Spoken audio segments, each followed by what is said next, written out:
Well, a wave of eye-catching billboards has sprung up across Cleveland, delivering a bold message about recent federal cuts to national parks.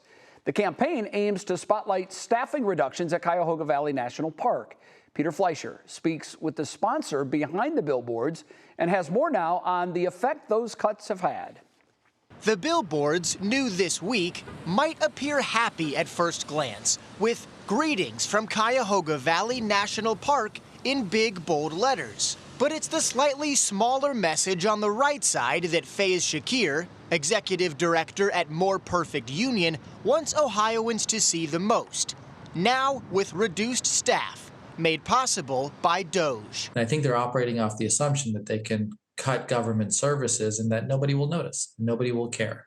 And I have a different view. More Perfect Union paid for more than 70 billboards across Ohio and more than 300 across the country, all of them calling attention to cuts at the National Park Service since the Trump administration began slashing federal spending. So if you're honest about waste, fraud, and abuse, you aren't cutting Park Service staff.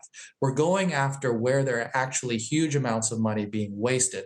According to the NPS, attendance at parks across the country has been climbing since the COVID pandemic, leading to historic highs in 2024.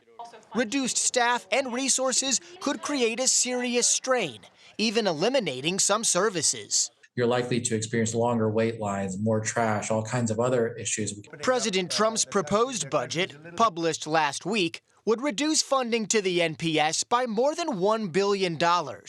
The National Parks Conservation Association's president released a statement in response, calling it, quote, "an all-out assault on Americans' national parks," end quote. The Trump administration insists it's the only responsible way forward. The government is operating, doing the same with less, and that's exactly what the president promised. With the busiest season for parks approaching, advocates hope the trail forward won't suffer.